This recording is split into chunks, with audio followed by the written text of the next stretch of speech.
Doctor Sreevarma ஆயுள் தரும் ஆயுர்வேதா அறுவை சிகிச்சையில்லா குணம் ஆயுள் கால நிவாரணம். Yesterday courier private limited. Domestic international cargo உங்கள் இல்லம் தேடி வந்து கொரியர் புக்கிங் டெலிவரி செய்து தரப்படும். தலைப்புச் செய்திகள். அனுமதியின்றி வைக்கப்பட்ட கட்சி கொடிகளை அகற்ற உயர்நீதிமன்றம் பிறப்பித்த உத்தரவுக்கு தடை விதிக்க முடியாது, உச்சநீதிமன்றம் திட்டவட்டம். உரங்களுடன் பிற இடுபொருட்களை வாங்க விவசாயிகளை கட்டாயப்படுத்தக்கூடாது, அமைச்சர் MRK பன்னீர்செல்வம் உத்தரவு. திமுக, அதிமுக, பாஜகவை தவிர்த்து மற்ற கட்சிகளுடன் கூட்டணி அமைக்கும் முயற்சி, பேச்சுவார்த்தையை தாவேக தொடங்கியுள்ளதாக தகவல். உயர்வை சந்தித்து வந்த தங்கம் விலை திடீரென சரிந்தது, சவரனுக்கு 200 ரூபாய் குறைந்தது. திராவிட இயக்கத்தில் பார்ப்பனியத்தை ஊடுருவச் செய்தவர் MGR என்ற விமர்சனம் இருந்து வருகிறது, திருமாவளவன் கருத்து. இனி விரிவான செய்திகள். கட்சி கொடிகளை அகற்ற உயர்நீதிமன்ற கிளை பிறப்பித்த உத்தரவுக்கு தடை விதிக்க முடியாது என உச்சநீதிமன்றம் திட்டவட்டமாக தெரிவித்துவிட்டது. பொது இடங்கள், நெடுஞ்சாலைகள், ஊராட்சிகளுக்கு சொந்தமான இடங்களில் அனுமதியின்றி வைக்கப்பட்டுள்ள அரசியல் கட்சிகள், ஜாதி மத அமைப்புகள் உள்ளிட்டோரின் சங்கங்களின் கொடிக்கம்பங்களை அகற்ற வேண்டும் என சென்னை உயர்நீதிமன்ற மதுரை கிளை தெரிவித்திருந்தது.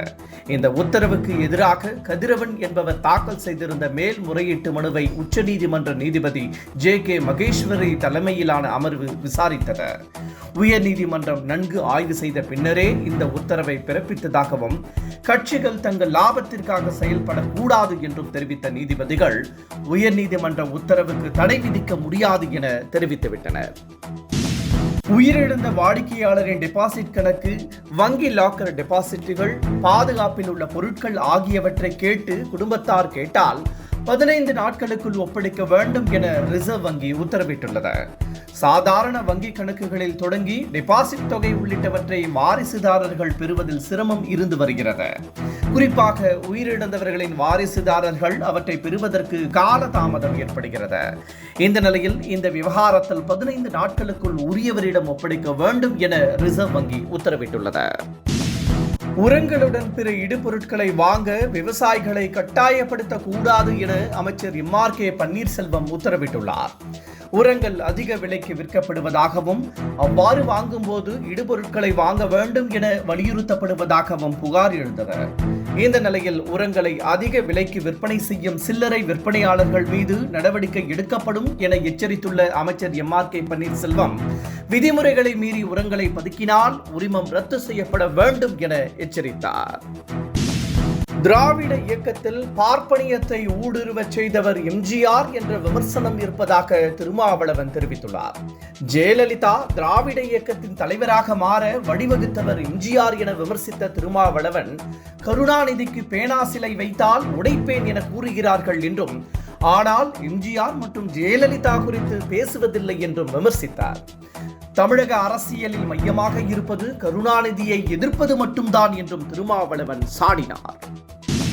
பாஜக, திமுக உள்ளிட்ட கட்சிகளை கடுமையாக விமர்சித்து வந்த நடிகர் விஜய் அதிமுக குறித்து வாய் திறக்காமல் இருந்து வந்தார். இதன் காரணமாக எதிர்காலத்தில் அதிமுகவுடன் கூட்டணி ஏற்பட வாய்ப்புள்ளதாக கூறப்பட்டது.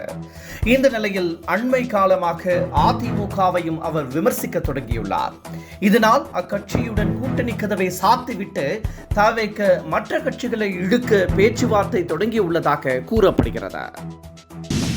தேசிய கல்விக் கொள்கையை காப்பியடித்து மாநில கல்விக் கொள்கை உருவாக்கப்பட்டதாக பாஜக தலைவர்கள் கூறும் கருத்திற்கு அமைச்சர் அன்பில் மகேஷ் பொய்யாமொழி பதிலடி கொடுத்துள்ளார். ஒரு சில திட்டங்களில் சாயல் ஒன்றாக இருந்தாலும் அதன் செயல்பாடுகள் வேறு என்றும் அமைச்சர் மகேஷ் கூறியுள்ளார். மாநில கல்விக் கொள்கையில் பிற்போக்குத்தனத்திற்கு ஒருபோதும் இடமில்லை என்றும் அமைச்சர் மிக திட்டவட்டமாக தெரிவித்துள்ளார். நீதிமன்றம் அனுமதி வழங்கியதை தொடர்ந்து பனையூரில் திட்டமிட்டபடி பொதுக்குழுவை அன்புமணி தொடங்கியுள்ளார். பொதுக்குழு உறுப்பினர்களிடம் கையெழுத்து வாங்கப்பட்டதாகவும் அனைத்தும் வீடியோவாக பதிவு செய்யப்படுவதாகவும் கூறப்படுகிறது. இதனிடையே ராமதாசுக்கு நல்ல புத்தியை கொடுக்க பாமகவினர் கடவுளை வேண்டி வருவதாக தகவல் வந்த வண்ணம் உள்ளன.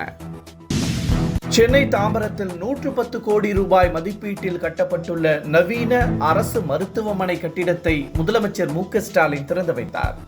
அத்துடன் 7 கோடியே 24 லட்சம் ரூபாய் மதிப்பீட்டில் கட்டப்பட்ட அரசு பல் மருத்துவ கல்லூரி மற்றும் மருத்துவமனை, புற நோயாளிகள் பிரிவு உள்ளிட்ட கட்டிடத்தையும் அவர் திறந்து வைத்து பார்வையிட்டார். இதன் மூலம் சென்னை புறநகர், செங்கல்பட்டு, காஞ்சிபுரம் மாவட்ட மக்கள் பயனடைவார்கள் என அரசு தெரிவித்துள்ளது. கடந்த சில நாட்களாக கடுமையாக ஏறுமுகத்தில் இருந்த தங்கத்தின் விலை இன்று சரிந்துள்ளது. ஆபரண தங்கம் சவரனுக்கு 200 ரூபாய் குறைந்து 75,560 ரூபாய்க்கு விற்பனையாகிறது. 1 கிராம் தங்கம் 9,445 ரூபாய்க்கு விற்பனை செய்யப்படுகிறது. இத்துடன் இந்த செய்திகள் நிறைவடைகின்றன. மீண்டும் மாலை 5 மணிக்கு சந்திப்போம். வணக்கம்.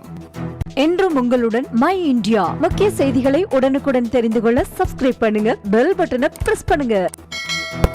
என்றும் உங்களுடன் மை இந்தியா. டாக்டர் ஸ்ரீவர்மா ஆயுள் தரும் ஆயுர்வேதா அறுவை சிகிச்சை இல்லா குணம் ஆயுள் கால நிவாரணம். Yesterday courier private limited domestic international cargo உங்கள் இல்லம் தேடி வந்து கொரியர் புக்கிங் டெலிவரி செய்து தரப்படும்.